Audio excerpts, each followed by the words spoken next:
ಜೀವನ್ಮುಕ್ತ ಮಹಾತ್ಮರಿಗೆ ವಂದಿಸುತ್ತಾ, ಸರ್ವರ ಹೃದಯದಲ್ಲಿ ಅಡಗಿರುವಂತಹ ಪರಾತ್ಪರ ಚೈತನ್ಯಕ್ಕೆ ವಂದಿಸಿ.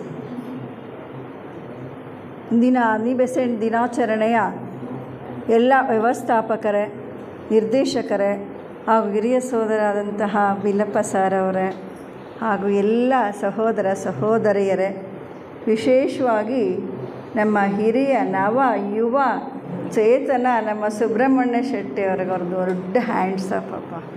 ನೋಡಿ, ಅವರ ಈ ವಯಸ್ಸಿನಲ್ಲಿ ಎಂತಹ ಒಂದು ಆ ಸ್ಪಿರಿಟ್, ಉತ್ಸಾಹ ಅಂತಕ್ಕದ್ದು ಎಷ್ಟು ಮುಡಿಪಾಗಿಟ್ಕೊಂಡಿದ್ದಾರೆ ಅವರು.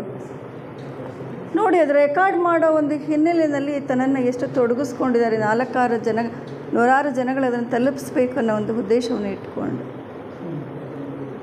ಅವರಿಗೆ ವಿಶೇಷ ಆ ಚೇತನಕ್ಕೆ ನಮಿಸುತ್ತಾ, ಸಹೋದರ ಸಹೋದರಿಯರೇ, ಬೆಸೆಂಟ್ ಅಮ್ಮ ಇವ್ರ ಬಗ್ಗೆ ನಮ್ಮ ಕೆ ಬಿ ಹನುಮಂತರಾಯರವ್ರನ್ನ ಅನೇಕ ಜನ ನೋಡಿರ್ಬೋದು ನಾವೆಲ್ಲ. ಪ್ರೊಫೆಸರ್ ಕೆ ಬಿ ಹನುಮಂತರಾಯರು ಅಂತ ಹೇಳ್ಬಿಟ್ಟು ಬಳ್ಳಾರಿಯವರು ಪ್ರೊಫೆಸರ್ ಅವರು ಯಾವಾಗಲೂ ಅನ್ನಿಬೆಸೆಂಟ್ ಅಮ್ಮನ ವಿಚಾರವನ್ನು ಮಾತಾಡೋದಕ್ಕೆ ಅಂತ ಹೀಗೆ ನಿಂತ್ಕೊಂಡಾಗ ಬೆಸೆಂಟ್ ಅಮ್ಮ ಅಂತ ಒಂದು ಕ್ಷಣ ಗದ್ಗತಿರ ಅಂತರ ಆ ಸ್ಥಿತಿನ ಫೀಲ್ ಮಾಡಿ ಅವ್ರಿಗೆ ಇದು ಮಾಡ್ಕೊಂಡು ಸಾವರಿಸ್ಕೊಂಡು ಮಾತಾಡೋರು. ಅಷ್ಟು ದೊಡ್ಡ ವ್ಯಕ್ತಿತ್ವದ ಸ್ಥಿತಿಗೆ ಅಮ್ಮನ ಅವರು ಆ ಕ್ಷಣ ಅವರು ಆವಿರ್ಭಾವ ಮಾಡ್ಕೊಂಡು ಬಿಡೋರು. ಎಂತಹ ಅವಿಸ್ಮರಣೀಯವಾದಂತಹ ಅದ್ವಿತೀಯವಾದಂತಹ ಚೇತನ ಬೆಸೆಂಟ್ ಅಮ್ಮನವ್ರನ್ನ ನಮ್ಮ ಹಿರಿಯರು ಏನು ಅವ್ರ ಬಗ್ಗೆ ಕೆಲವಾರು ಅಂಶಗಳನ್ನು ಹೇಳ್ಕೊಂಡು ಬಂದರು. ಅದನ್ನು ಕೇಳಿದಂತಹ ವಿಚಾರವನ್ನು ತಮ್ಮ ಮುಂದೆ ಹಂಚ್ಕೊಳ್ಳೋದಕ್ಕೆ ನಾನು ಪ್ರಯತ್ನ ಪಡ್ತಾ ಇದ್ದೇನೆ. ಬೆಸೆಂಟ್ ಅಮ್ಮನವ್ರ ಬಗ್ಗೆ ಹೇಳ್ತಾ ಇದ್ದರು, ಅವರು ವ್ಯಕ್ತಿ ಅಲ್ಲ, ಶಕ್ತಿ ಅಂಥೇಳಿ. ಶಕ್ತಿ ಸ್ವರೂಪಿಣಿ, ಶಕ್ತಿ ದಾತೆ ಅಂತ ಹೇಳೋರು. ಅಂದರೆ ಯಾವುದಕ್ಕೆ ಬೆಸೆಂಟ್ ಅಮ್ಮನವ್ರನ್ನ ಹೋಲಿಸ್ತಿದ್ದಾರಪ್ಪ ಅಂದರೆ ಅವ್ರನ್ನ ಡೈಮಂಡ್ ಸೋಲ್ ಅಂತ ಹೇಳೋರು. ಡೈಮಂಡ್ ಬಗ್ಗೆ ನಮಗೆ ಗೊತ್ತಿದೆಯಲ್ಲ, ಡೈಮಂಡ್ ಎಂಥದ್ದು? Powerful energy. ಅಂತಹ ಡೈಮಂಡ್ ಸೋಲ್ ಅಂತ ಹೇಳೋರು. ಅಂತಹ ಅಗಾಧವಾದಂತಹ ಶಕ್ತಿಯ ಚೇತನ ಬೆಸೆಂಟ್ ಅಮ್ಮನವರು, ಮಾತೆಯವರು. ಬೆಸೆಂಟ್ ಮಾತೆ, ಇಡೀ ಪ್ರಪಂಚಕ್ಕೆ ಮಾತೆಯಾದರು ಅವರು. ಯಾವುದ್ರ ಮೂಲಕ ನೋಡಿ, ಮದರ್ ತೆರೇಸಾ ಅವರು ಕೂಡ ಇಡೀ ಪ್ರಪಂಚಕ್ಕೆ ಮದರ್ ತೆರೇಸಾ ತಾಯಿ ಆದರು. ಬೆಸೆಂಟು ಕೂಡ ಇಡೀ ಪ್ರಪಂಚಕ್ಕೆ ಮಾತೆ ಆದರು. ಅವರ ಪೂರ್ಣ ಹೆಸರು ರೆವರೆಂಡ್ ಫ್ರಾಂಕ್ ಬೆಸೆಂಟ್ ಅಂತ ಹೇಳಿಬಿಟ್ಟು. ನೋಡಿ, ಎಂತಹ ಒಂದು ಸಂಬಂಧದ ಒಂದು ವ್ಯವಸ್ಥೆ ಇದೆ ಅನ್ನೋದಕ್ಕೆ. ಇಂತಹ ದೊಡ್ಡ ತ್ಯಾಗದ ಇಂದು ಅಕ್ಟೋಬರ್ 1 ಅಲ್ವಾ, ಇದನ್ನು ನಾವು ಫಸ್ಟ್ ನೆನೆಸ್ಕೊಳ್ಬೇಕು. ಆ ತ್ಯಾಗದ ಒಂದು ಉತ್ತುಂಗದ ಸ್ಥಿತಿಯ ಒಂದು ವ್ಯವಸ್ಥೆನೇ ಬೆಸೆಂಟ್ ಮಾತೆ ಅಮ್ಮ. ಅಕ್ಟೋಬರ್ 1 ಆದರೆ ನೆನ್ನೆಗೆ ಸೆಪ್ಟೆಂಬರ್ 30ಕ್ಕೆ ಅವರ ಅಕೌಂಟ್ ಬ್ಯಾಲೆನ್ಸ್ ಖಾಲಿ ಮಾಡಿಬಿಡ್ತಿದ್ರಂತೆ. ಮತ್ತು ಅಕ್ಟೋಬರ್ 1ರಿಂದ ಸ್ಟಾರ್ಟ್ ಆಗ್ತಿತ್ತು. ಅದೆಷ್ಟು ಹಣ ಹೊಳೆಯಾಗಿ ಹರಿದು ಬರುತ್ತಿತ್ತೋ ಗೊತ್ತಿಲ್ಲ.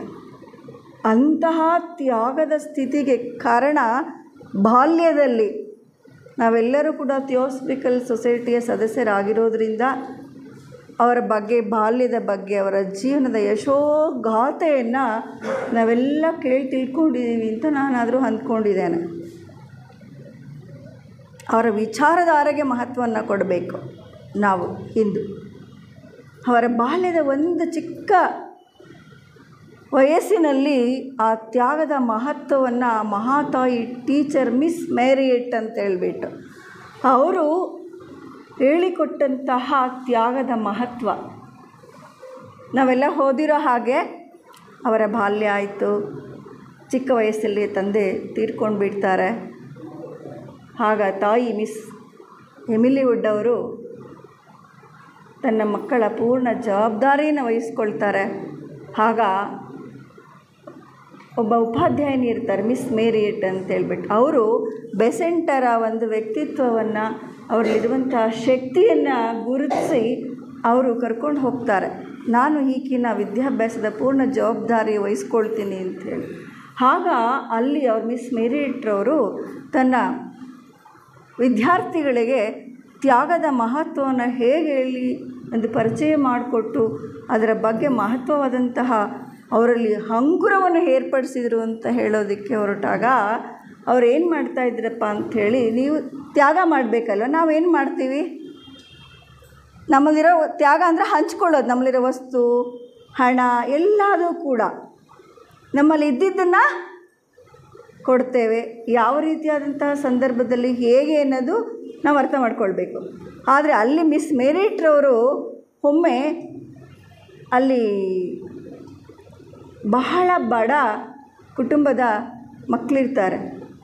ಆ ಮಕ್ಕಳಿಗೆಲ್ಲ ಸಿಹಿ ಹಂಚಬೇಕು ಅನ್ನೋ ಒಂದು ಘಟನೆ, ಒಂದು ಸಂದರ್ಭವನ್ನು ಹಮ್ಮಿಕೊಳ್ತಾರೆ. ಆ ಸಿಹಿಯನ್ನು ಕೊಡುವಂಥ ಸಂದರ್ಭದಲ್ಲಿ ಬೆಸೆಂಟಮ್ನವರು ಒಂದು ಅತ್ಯಂತ ಮಹತ್ವವಾದಂತಹ ಘಟನೆಯನ್ನು ಅವರು ಜೀವನ ಪರ್ಯಂತ ಅಳವಡಿಸ್ಕೊಳ್ತಾರೆ. ಆ ಸಂದರ್ಭದಲ್ಲಿ ಅವ್ರು ಏನು ಹೇಳ್ತಾರಪ್ಪ ಅಂತೇಳಿದ್ರೆ, ನೀವು ಎಲ್ರಿಗೂ ಸಿಹಿ ಕೊಡಬೇಕಂತ ಅನಿಸಿದ್ರೆ ಆ ಸಿಹಿಯನ್ನು ಹಂಚೋದಕ್ಕೆ ನೀವು ಏನು ಮಾಡಬೇಕಪ್ಪ ಅಂತೇಳಿದ್ರೆ, ಒಂದು ವಾರ ನೀವೆಲ್ಲ ಸಿಹಿನ ಬಳಸೋದನ್ನು ಬಿಟ್ಟು ಅದ್ರ ಉಳಿಸಿದಂತಹ ಆ ಸಿಹಿಯ ಪದಾರ್ಥದ ಅಂಶದ ಎಷ್ಟು ಉಳಿತದೋ ಅಷ್ಟನ್ನು ನೀವು ಕೊಡಬೇಕಾಗತ್ತೆ ಅಂತ ಹೇಳ್ತಾರೆ. ನೋಡಿ, ಯಾವುದ್ರಲ್ಲಿ ನಮಗೆ ಬೇಕಾದ್ದು, ಹಿರಿಯರು ಸಂಪಾದನೆ ಮಾಡಿದ್ದು, ನಮ್ಮಲ್ಲಿರುವಂಥದ್ದು, ಆ ವಿಷಯಕ್ಕೆ ನಾನು ಹೋಗೋದಿಲ್ಲ. ಅದನ್ನು ನಾವು ಕೊಡುವಂತಹ ತ್ಯಾಗ ಅಂತ ದೊಡ್ಡ ಒಂದು ಪದವನ್ನು ಬಳಸ್ತೀವಿ. ಆದರೆ ನಮಗೆ ಅಗತ್ಯವಾಗಿರುವಂತಹ ವಸ್ತುಗಳನ್ನು ಒಮ್ಮೆ ಹೇಳ್ತಿದ್ರು ಒಬ್ಬರು, ನಮ್ಮಲ್ಲಿ ಇರುವಂಥದ್ದನ್ನು ಹೆಚ್ಚಿಗೆ ಇದ್ದಾಗ ಕೊಡುವಂಥದ್ದಲ್ಲ, ನಮ್ಮಲ್ಲಿ ಇರೋದನ್ನು, ನಮಗೆ ಬೇಕಾಗಿರೋದನ್ನು ಉಳಿಸಿ ಕೊಡುವಂಥದ್ದು ಮಹತ್ವವನ್ನು ಹೊಂದಿರುವಂಥದ್ದು. ಯಾಕಪ್ಪ ಅಂತೇಳಿದ್ರೆ, ನಾನು ಈ ಘಟನೆಯನ್ನು ಹಂಚ್ಕೊಂಡಿದ್ದು ಆ ಚಿಕ್ಕ ವಯಸ್ಸಿನಲ್ಲಿ ಅವರು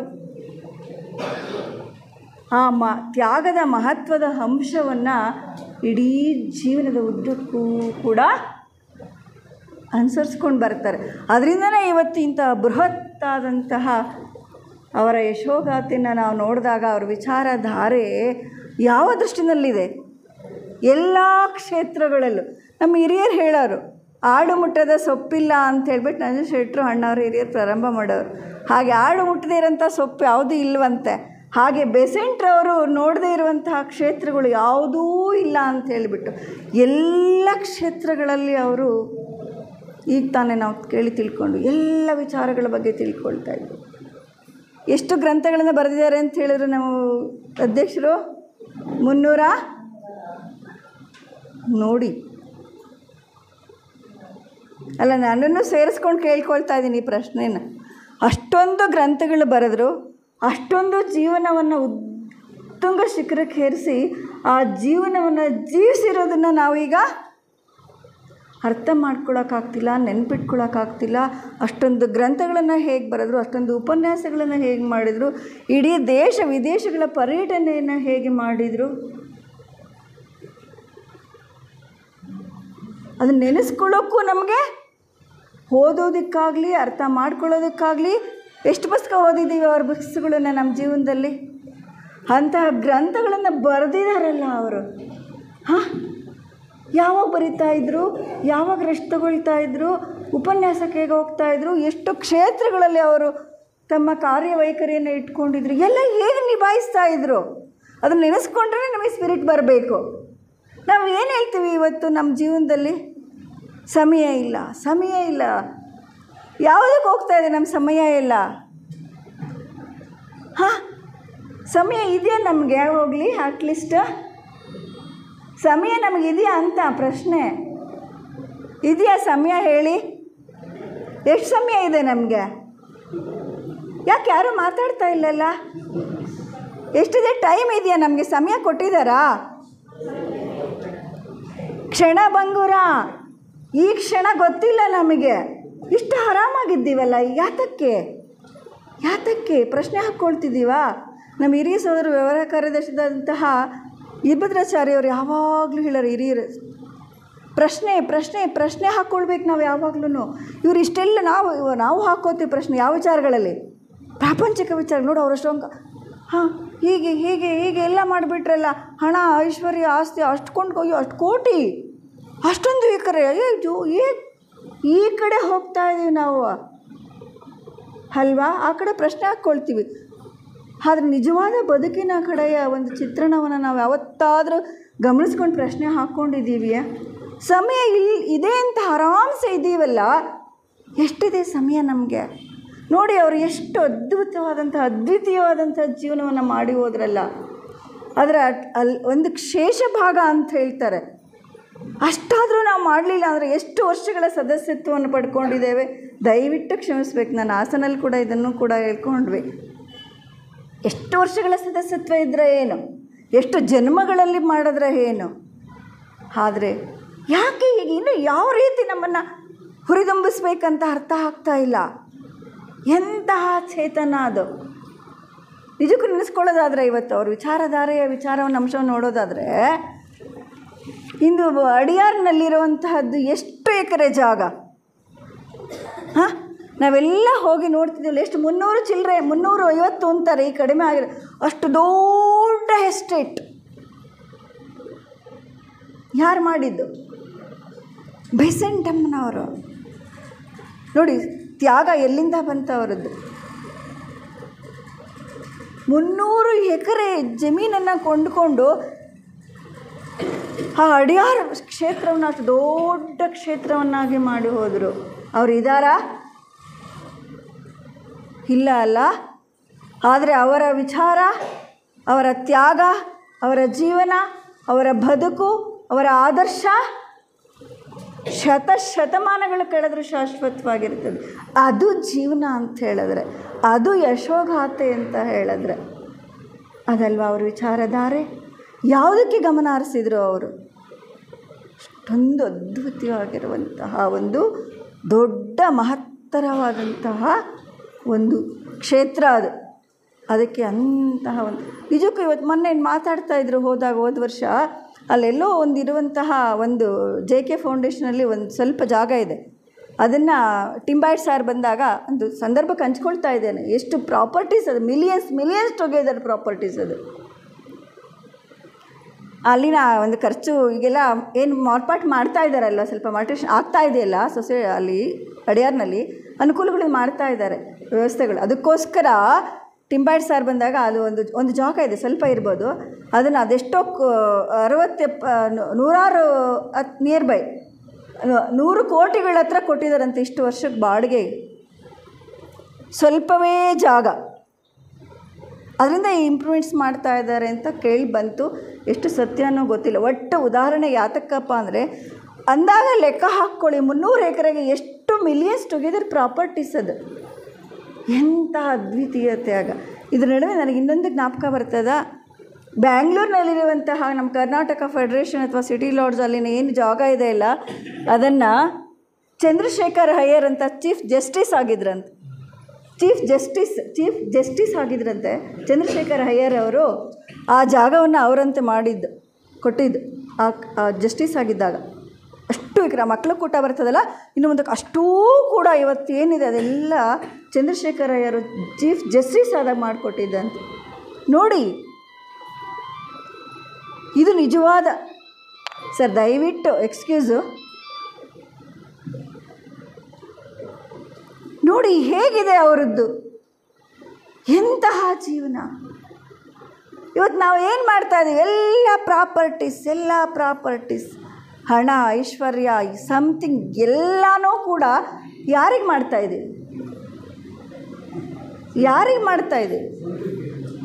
ಸ್ವಂತಕ್ಕೆ. ಸ್ವಂತದವರು ಅನ್ನೋರು ಯಾರಿದ್ದಾರೆ? ಪ್ರಶ್ನೆ ಹಾಕ್ಕೊಂಡಿದ್ದೀವ? ಸ್ವಂತದವ್ರು ಯಾರೂ ಇಲ್ಲ. ಎಲ್ಲ ಯಾರು? ಋಣಾನುಬಂಧ ರೂಪೇಣ. ಅಷ್ಟಕ್ಕೆ ನಾನು ನಿಲ್ಲಿಸ್ಕೊಳ್ತೇನೆ. ಸಮಯ ನಾನು 100% ವಿಚಾರಧಾರೆಗೆ ಬರಬೇಕು. ಆ ಋಣ ಮುಕ್ತರಾಗೋದಕ್ಕೆ ಆ ಸಾಲಗಾರರಿಗೆ ಸಾಲ ಕೊಡ್ತಾ ಇರೋ ವ್ಯವಸ್ಥೆ, ಸಾಲಗಾರ ಸಾಲ ತೀರಿಸ್ತಾ ಇದ್ದೀವಿ. ಅಷ್ಟೇ ಇದೆಯಾ ಅವಕಾಶ, ಇನ್ನೂ ಇದೆಯೋ ನಮಗೆ ಮಾಡೋದಕ್ಕೆ? ಬೆಸೆಂಟ್ ಅವ್ರಿಗಿತ್ತೋ ಇಲ್ವೋ? ಆದರೂ ಕೂಡ ಯಾವುದಕ್ಕೆ ಮಹತ್ವ ಕೊಟ್ಟರು ಅನ್ನೋದಕ್ಕೆ ನಾನು ಜ್ಞಾಪಿಸ್ಕೊಳ್ತಾ ಇದ್ದೀವಿ ಅಷ್ಟೇ. ಇನ್ನು ಜ್ಞಾಪಿಸ್ಕೊಳ್ಬೇಕು ನಾವೆಲ್ಲ. ನೋಡಿ ಹೋಗಿ ಅವರಿಲ್ಲ, ಅವ್ರು ಮಾಡಿರೋ ಕೆಲಸ ಶಾಶ್ವತ, ಅದಕ್ಕೆ ನಾವು ಹಂಚ್ಕೊಳ್ಬೇಕು. ಬರೀ ಮಕ್ಕಳು ಮರಿ ಕೊಡಿ, ಹಾಡಬೇಕು. ಸಮಾಜಕ್ಕೆ ಸ್ವಲ್ಪ, ಸ್ವಂತಕ್ಕೆ ಉಲ್ಟಾ ಹೋಗ್ತಾ ಇದೆಯಾ, ಸರಿ ಹೋಗ್ತಾ ಇದೆಯಾ? ಇದನ್ನು ಯಾವ್ದು ಪರ್ಫೆಕ್ಟ್ ಮಾಡ್ಕೋಬೇಕು ಅನ್ನೋದಕ್ಕೆ ನಾನು ಈ ಥರ ಆ ಕಡೆ ಈ ಕಡೆ ಮಾಡಿದೆ. ಸಮಾಜಕ್ಕೆ ಸರ್ವಸ್ವ, ಸ್ವಂತಕ್ಕೆ ಅದು ವಿರುದ್ಧ ಆಗಿದೆ ಅಂತ ನನ್ನ ಭಾವನೆ. ಅದನ್ನು ತಾವೇ ಅವಲೋಕಿಸ್ಕೊಳ್ಳೋಣ. ಕೊಟ್ಟಿದ್ದು ಬಚ್ಚಿಟ್ಟಿದ್ದು ಇದನ್ನು ಯಾವಾಗ ಹೇಳಿದ್ದಾರೆ? ಹಾಂ ನೋಡಿ, ಅದನ್ನು ಹಾಗೆ ನಿಮ್ಮ ವಿಚಾರಧಾರೆಗೆ ನಾನು ಬಿಡ್ತಾ ಇದ್ದೇನೆ ಅದನ್ನು ಅಲ್ವರಾ? ನೋಡಿ ಯಾತಕ್ಕೆ ಅಂತ ಹೇಳಿದ್ರೆ ಇದನ್ನು ನಾವು ಜ್ಞಾಪಿಸ್ಕೊಳ್ಬೇಕು. ಯಾವುದು ಏನು ತೊಗೊಂಡು ಹೋಗ್ತೀವಿ? ಎಷ್ಟು ಚೆನ್ನಾಗಿ ಹೇಳ್ಬಿಡ್ತೀವಿ, ಏನಿಲ್ಲಪ್ಪ, ಏನಿಲ್ಲ.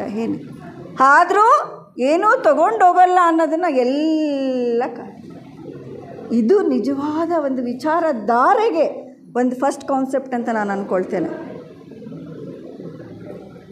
ಇಂತಹ ವಿಚಾರಕ್ಕೆ ನಾವು ದಾರೆ ಎರಿಬೇಕು, ವಿಚಾರಧಾರೆ ಅಂತ ಹೇಳ್ತಾರೆ. ಹಾಗೆ ನಿಜವಾಗ್ಲೂ ಕೂಡ ಅವರು ಇಲ್ಲಿ ಹೇಳ್ತಾ ಹೋಗ್ತಾರೆ. ಈ ಸರಿ ಕೊಟ್ಟಿರುವಂತಹ ಥಿಯೋಸಫಿ ವಾಣಿ ಏನಿದೆ, ಇದರಲ್ಲಿ ಬಹಳ ಅದ್ಭುತವಾಗಿ ಕೊಟ್ಟಿದ್ದಾರೆ. ಇದರಲ್ಲಿ ಕರ್ಮ ಅನ್ನೋದ್ರ ಬಗ್ಗೆ ನಾವು ಅಷ್ಟು ಅನೇಕ ಪುಸ್ತಕಗಳನ್ನ ಓದಿದ್ದೀವಿ. ಕರ್ಮ ಅನ್ನೋ ಬುಕ್ಸಲ್ಲಿ ರುಕ್ಮಿಣಿ ಕೃಷ್ಣಮೂರ್ತಿ ಅಮ್ಮನವರು ಮತ್ತು ಅನೇಕರು ಭಾಳಷ್ಟು ಎಡಿಷನ್ಸ್ ಇದೆ. ಅದ್ರ ಜೊತೆಗೆ ಈ ಸರಿ ಕೊಟ್ಟಿರುವಂತಹ ಬೆಸೆಂಟ್ ಅಮ್ಮ ಬರೆದಿರೋದನ್ನು ಸುಬ್ರಹ್ಮಣ್ಯ ಅವರು ಕನ್ನಡ ಅನುವಾದ ಮಾಡಿದ್ದಾರೆ, ಟ್ರಾನ್ಸ್ಲೇಟು. ಅದನ್ನು ದಯವಿಟ್ಟು ಓದಿ ಅಂತ ನಾನು ರಿಕ್ವೆಸ್ಟ್ ಮಾಡ್ಕೊಳ್ತಾ ಇದ್ದೀನಿ. ಬಹಳ ವಿಶೇಷವಾಗಿ ಬರೆದಿದ್ದಾರೆ. ಅದರಲ್ಲಿ ಬ್ರೀಫ್ ಆಗಿ ತೆಗೆದುಕೊಂಡು ಕಾನ್ಸೆಪ್ಟನ್ನು ನಿಲ್ಲಿಸಿದ್ದಾರೆ. ಅದ್ಭುತವಾದಂತಹ ವಾಕ್ಯಗಳು ಅಲ್ಲಿ ಹೇಳ್ತಾರೆ. ಅದಮ್ಯ ಚೇತನ, ಅದಕ್ಕೆ ಅದನ್ನು ತಗೊಳ್ತಾ ಇದ್ದೀನಿ. ಅದಮ್ಯ ಚೇತನ, ಇದು ಸಾರ್ಥಕತೆಯ ಬದುಕು. ಗೊತ್ತಿಲ್ಲ, ಹೀಗೆ ಇಲ್ಲಿದ್ದೀವಿ, ಇಂಥ ಅವಕಾಶ ಸಿಕ್ಕಿದೆ, ಸೊಸೈಟಿನಲ್ಲಿ ಇದ್ದೀವಿ, ನೆಕ್ಸ್ಟ್ ಗೊತ್ತಿದೆಯಾ? ಹೀಗೆ ಎಲ್ಲ ಸೇರ್ಕೊಳ್ತೀವ? ಈ ಯಾರ್ಯಾರು ಯಾವ್ಯಾವ ಉಪಲೋಕ ತತ್ವಗಳಲ್ಲಿರ್ತೀವೋ ಗೊತ್ತಿಲ್ಲ. ಬೆಸೆಂಟ್ ಅಮ್ಮನವರು ಬುಕ್ಸ್ ಗ್ರಂಥಗಳ ಬಗ್ಗೆ ಹೇಳೋದಕ್ಕೆ ಹೋಗುವಾಗ ನೆನೆಸ್ಕೊಂಡಿದ್ದು. ಏನ್ಷಿಯನ್ಸ್ ವಿಸ್ಡಮ್ ಅಂತ ಸನಾತನ ವಿದ್ಯೆಯನ್ನು ಗ್ರಂಥದಲ್ಲಿ ಬರಿತಾ ಹೋಗ್ತಾರೆ ಬೆಸೆಂಟ್ ಅಮ್ಮನವರು. ಯಾವ್ಯಾವ ಉಪಲೋಕ ತತ್ವಗಳಲ್ಲಿ ನಾವು ಎಲ್ಲೆಲ್ಲಿ ಹೇಗಿರ್ತೀವೋ ಗೊತ್ತಿಲ್ಲ. ಯಾಕೆ ಸಾಧನೆ ಝೀರೋ. ಹೇಳ್ತಾ ಇದ್ರು ನಮ್ಮ ನರಸಿಂಗರಪ್ಪನವ್ರು. ನಾನು ಅಲ್ಲಿ ಕೂಡ ಹೇಳಿದೆ, ಹಾಸನಲ್ಲಿ ಬರ್ತೀವಿ, ಓದ್ತೀವಿ, ಕೇಳ್ತೀವಿ, ತಿಳ್ಕೊಳ್ತೀವಿ, ಎಲ್ಲ ಮುಗಿಸ್ಕೊಂಡು ಹೋಗ್ಬೇಕಾದ್ರೆ ಭಾಳ ಚೆನ್ನಾಗಿತ್ತು ಅಂತ ಹೀಗೆ ಹೇಳ್ಬಿಟ್ಟು ಹೊರಟೋಗ್ತೀವಿ. ದಯವಿಟ್ಟು ಕ್ಷಮಿಸಬೇಕು, ನನ್ನ ಇನ್ಕ್ಲೂಡ್ ಮೀ, ನಾನು ಸೇರಿಸ್ಕೊಂಡು ಹೇಳ್ತಾ ಇದ್ದೀನಿ. ಯಾಕೆ ಅದು ತುಂಬ ಇಷ್ಟ ಆಯ್ತು ಅದು ಅವ್ರು ಹೇಳಿದ ಅಂಥದ್ದು. ಅಷ್ಟಕ್ಕೆ ಮೀಸಲ ಇವರೆಲ್ಲ ಹಾಗೆ ಇದ್ಬಿಟ್ರಾ? ನಮ್ಮಲ್ಲಿ ನಾವು ಇನ್ಸ್ಪೈರ್ ಬರಬೇಕು. ಅಟ್ಲೀಸ್ಟ್ ಬೆಳಗ್ಗೆ ಹೇಳ್ತಿದ್ರು ನಮ್ಮ ನಿರ್ದೇಶಕರು, ಇನ್ನು ಮುಂದಾದರೂ ಕೂಡ ಸೂಕ್ತಿನಲ್ಲಿ ಹೇಳ್ತಾ ಇದ್ರಲ್ವ, ಟೈಮ್ ಹೋಯ್ತು, fast is fast. Present moment ಏನಿದೆ, ಈ ಕ್ಷಣ ನನ್ನದಷ್ಟೇ. ಈ ಕ್ಷಣದಲ್ಲಿ ಏನು ಮಾಡಬೇಕೋ ಇಂತಹ ಸ್ಥಿತಿಗೆ ನಮ್ಮನ್ನು ನಾವು ನಿಲ್ಲಿಸ್ಕೊಳ್ಬೇಕು. ಆ ಥರ ವಿಚಾರಧಾರೆಯಲ್ಲಿ ಅವ್ರು ನೋಡ್ತಾ ಹೋದರೆ ಅವ್ರ ಸ್ಟೋರಿ ಗೊತ್ತಿದೆ. ಫ್ರಾಂಕ್ ಬೆಸೆಂಟ್ರ ಪರಿಚಯ ಆಗ್ತದ, ವಿವಾಹ ಆಗ್ತದ, ಮಕ್ಕಳು ಆಗ್ತಾರೆ. ನೋಡಿ, ಆಸ್ತಿಕರಾದರೂ ನಾಸ್ತಿಕರಾಗಿಬಿಟ್ರು ಸ್ಥಿತಿಗೆ ಬಂದರು. ಹೇಗೆ ದೇವರು ಎಲ್ಲಿದ್ದಾನೆ? ಒಂದು ಮಗುವಿಗೆ ಅಲ್ಲಿ ಅವ್ರ ವಿಚಾರಧಾರೆಗೆ ನಾವು ಆ ಕಾನ್ಸೆಪ್ಟ್ ಇಟ್ಕೊಳ್ಬೇಕು. ದೇವರೇ ಇಲ್ಲ ಅನ್ನೋ ಕ್ರಿಶ್ಚಿಯಾನಿಟಿನಲ್ಲಿ ಇದ್ದಂಥವ್ರು ಅಷ್ಟು ಆ ಮಿಸ್ ಮೇರಿಯಟ್ ಅವರಿಂದ ಅಷ್ಟು ಶಕ್ತಿನ ಪಡ್ಕೊಂಡಿದ್ದಂತಹ ಬೆಸೆಂಟಮ್ಮ ಬಿಡಿ ಅನೇಕ ಕ್ಷೇತ್ರಗಳು ಅಲ್ಲಿ ಸ್ಟಾರ್ಟಿಂಗ್ ಆ ಫ್ರಾಂಕ್ ಬೆಸೆಂಟ್ರವರಿಂದ ಆ ಮಗುಗಳು ನೋಡಿ ಆ ನಾಯಿ ಕೆಮ್ಮಂತಾರೆ, ಅದನ್ನು ನೋಡಿಬಿಟ್ಟು ಈ ದೇವರೇ ಇದ್ದಿದ್ದೆ, ಆದರೆ ಈ ಮಗುಗೆ ಇಷ್ಟೊಂದು ಶಿಕ್ಷೆ ಯಾಕೆ ಕೊಡ್ತಾರೆ? ದೇವರು ಇದ್ದಾನಲ್ವ, ಇದ್ರೆ ಈಗ ಏನೋ ಹರಿದೆ ಮಗು ಅಲ್ವಾ, ದೊಡ್ಡವ್ರಿಗಾದರೆ ಬಿಡು ಪಾಪ ಏನೇನೋ ಮಾಡ್ಕೊಂಡಿದ್ದಾರೆ, ಆ ಏನೋ ಹರಿಯದ ಮಗುಗೆ ಯಾಕಿದು ಸ್ಥಿತಿ? ಅಲ್ಲಿಂದ ವಿಚಾರಧಾರೆ ಸ್ಟಾರ್ಟ್ ಆಗ್ತದೆ ಅವರದ್ದು. ನೆಕ್ಸ್ಟ್ ನಮಗೆ ಗೊತ್ತಿದೆ, ಅದರಿಂದ ನಾವು ಹೇಳ್ತೀವಿ ಮಾಮೂಲಿ ಬೆಸೆಂಟಮ್ಮನೇ ವಿಚ್ಛೇದನ ಕೊಟ್ಬಿಟ್ರಾ ಅಲ್ಲಿಗೆ ಹೋಗ್ತೀವಿ. ನಮ್ಮದೆಲ್ಲ ಈ ಥರದ್ದೆಲ್ಲ ನೆಗೆಟಿವ್ಸ್ ತೊಗೊಂಡು ಹೋಗೋದು. ನೋಡಿ ಹೇಗಿದೆ ನಾವು ತೊಗೊಳ್ಳೋ ವಿಚಾರಧಾರೆಗೂ ಅವ್ರು ಮಾಡೋ ವಿಚಾರಧಾರೆಗೂ. ಅವ್ರು ಯಾತಕ್ಕೋಸ್ಕರ ಮಾಡಿದ್ರು, ಏನಕ್ಕೋಸ್ಕರ ಮಾಡಿದ್ರು ಅಂತ ನಾವು ನೋಡೋದಿಲ್ಲ. ಹಾಗೆಯೇ ಅಂತಹ ಒಂದು ಸ್ಥಿತಿಯಿಂದ ಇವತ್ತು ಬೆಸೆಂಟ್ ಮಾತೇ ಆದರು. ಅವರು ಯಾವ್ಯಾವ ಕ್ಷೇತ್ರದಲ್ಲಿ ಸ್ಟಾರ್ಟಿಂಗ್ ಪದಾರ್ಪಣೆ ಮಾಡಿದ್ದು ಹೇಗೆ ಅಲ್ಲಿ ಹೇಳ್ತಾರೆ. 1893ಕ್ಕೆ ಭಾರತಕ್ಕೆ ಬಂದಾಗ ಬೆಸೆಂಟ್ ಅಮ್ಮನವ್ರು ನೋಡಿದ್ದೇನು ಅಂತ ನಾನು ಆಗಲೇ ಕೂಡ ಹೇಳಿದರು. ಈ ಆಧ್ಯಾತ್ಮ ನಿಧಿಗಳಾದ ಭಾರತೀಯರು ಅಂತ ಬಳಸ್ತಾರೆ. ಆಧ್ಯಾತ್ಮದ ನಿಧಿಗಳಂತೆ ನಾವೆಲ್ಲ. ಇದು ಹೇಗೆ ಬಂದಿದೆ? ಗಿಫ್ಟ್ ಬೈ ಬರ್ತ್ ಬಂದಿದೆ ಇದು. ನಾವು ಭಾರತೀಯರು ಇಂಡಿಯನ್ಸ್ ಅಂದ ತಕ್ಷಣವೇ ಆಧ್ಯಾತ್ಮದ ನಿಧಿಗಳಂತೆ. ಬಟ್ ಏನಾಗಿದ್ದೇವೆ ಅಂತ ನಮ್ಮ ವಿಚಾರಧಾರಕ್ಕೆ ಬಿಟ್ಬಿಡೋಣ ಅಂತೆ. ಓಕೆ, ಅವ್ರು ಹೇಳ್ತಾರೆ, ಆ ವಾಕ್ಯನ ಗಮನಿಸ್ಕೊಳ್ಳಿ ಎಷ್ಟು ಚಂದ ಹೇಳ್ತಾರಂತ. ಬ್ರಹ್ಮವಿದ್ಯೆಯನ್ನು ಬಂದಾಗ ಅವರು ಒಂದು ಬೋಧಿಸೋದಕ್ಕೆ ಬೆಸೆಂಟಮ್ಮ ಇಂಡಿಯಾಗೆ ಬಂದಾಗ ಆಧ್ಯಾತ್ಮ ನಿಧಿಗಳಾದ ಭಾರತೀಯರು ರಸ್ತೆಗಳಲ್ಲಿ ದಟ್ಟ ದರಿದ್ರರಾಗಿ ಹರೆ ಬೆತ್ತಲೆಯಲ್ಲಿ ಅಲೆಯುತ್ತಿರೋದನ್ನು ನೋಡಿ ಮಮ್ಮಲ ಮರುಗಿದರು ಅಂತ ಅವರು. ಏನಪ್ಪ ಇಂತಹ ಆಧ್ಯಾತ್ಮ ನಿಧಿಗಳಾಗಿರುವಂತಹ ನಮ್ಮ ಭಾರತೀಯರು ಈ ಸ್ಥಿತಿಗೆ ಹೋಗಿದ್ದಾರೆ ಅಂದ ತಕ್ಷಣ ಮೊದಲನೇ ಕೆಲಸ ಅವ್ರ ವಿಚಾರಧಾರೆಗೆ ಬಂದ ತಕ್ಷಣ ಅವ್ರು ಮಾಡಿದ್ರು, ಮಡ್ರಾಸ್ ಸ್ಟ್ಯಾಂಡರ್ಡ್ ಅಮ್ಮ ಪತ್ರಿಕೆಯನ್ನು ಕೊಂಡ್ಕೊಂಡು ಅದನ್ನು ನ್ಯೂ ಇಂಡಿಯಾ ಅಂತ ಹೆಸರಿಡ್ತಾರಂತೆ. ನೋಡಿ, ಅದು ನನಗೆ ಗೊತ್ತಿದ್ದಿಲ್ಲ, ಇದು ಓದಕ್ಕೆ ಗೊತ್ತಿತ್ತು, ಬಟ್ ಇಂತಹ ಡೆಪ್ತ್ ಕಾನ್ಸೆಪ್ಟ್ ಗೊತ್ತಿರಲಿಲ್ಲ. ಅದಕ್ಕೋಸ್ಕರ ಮಡ್ರಾಸ್ ಸ್ಟ್ಯಾಂಡರ್ಡನ್ನು ಪತ್ರಿಕೆಯನ್ನು ತೆಗೆದುಕೊಂಡು ನ್ಯೂ ಇಂಡಿಯಾ ಅಂತ ಹೆಸರಿಟ್ಕೊಂಡು ಅವರೇ ಸಂಪಾದಕರಾಗಿ ಅವರು ಮೊದಲು ಏನಂತ ಬರೆದ್ರಂತೆ ಗೊತ್ತಾ? ಬರೆದಿದ್ದೇನು ಅವರು ಮೊದಲು ಬ್ರಿಟನ್ನಿನಲ್ಲಿ ಮಾತ್ರ ಜನತಂತ್ರವಿರಬೇಕು, ಆದರೆ ಭಾರತದ ಜನತೆಗೆ ಅದು ಬೇಡ ಎನ್ನುವ ಬ್ರಿಟಿಷರ ದ್ವಿವಿಧ ನೀತಿಯನ್ನು ಕಟುವಾಗಿ ಖಂಡಿಸಿದರು.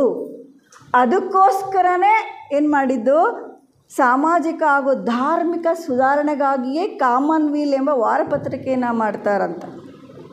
ನೋಡಿ ಹೇಗಿದೆ. ಆ ಧಾರ್ಮಿಕ ಸುಧಾರಣೆ ಮತ್ತು ಸಾಮಾಜಿಕ ಒಂದು ಎಚ್ಚರಿಕೆಯನ್ನು ಕೊಡೋದಕ್ಕೆ ಒಂದು ಪತ್ರಿಕೆಯ ಮೂಲಕ ನಡೆಸ್ತಾ ಹೋಗ್ತಾರೆ.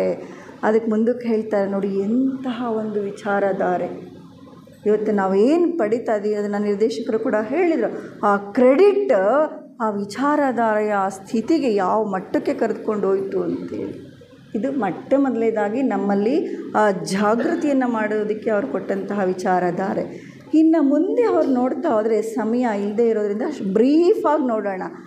ಅಷ್ಟು ವರ್ಷ, ಅಷ್ಟೊಂದು ಸಾವಿರಾರು ಉಪನ್ಯಾಸಗಳು, ನೂರಾರು ಗ್ರಂಥಗಳನ್ನು, ಅಷ್ಟು ಅದ್ವಿತೀಯ ಜೀವನವನ್ನು ಒಂದು ಗಂಟೆ ಎಲ್ಲ ಒಂದು ಜನ್ಮದಲ್ಲಿ ನಾವು ಅರ್ಥ ಮಾಡ್ಕೊಳ್ಳೋಕ್ಕಾಗತ್ತಾ? ತಿಳ್ಕೊಳ್ಳೋಕ್ಕಾಗ್ತದಾ? ಇನ್ನು ಬದುಕೋದಕ್ಕೆ ಮುಂದಿನ ನಮ್ಮ ವಿಚಾರಧಾರೆಗೆ ನಾನು ಬಿಡ್ತಾ ಇದ್ದೇನೆ. ಅವ್ರು ಹೇಳ್ತಾರೆ ಯಾವ್ಯಾವ ಕ್ಷೇತ್ರದಲ್ಲಿ ಅಂತ ಹೇಳಿದ್ರೆ,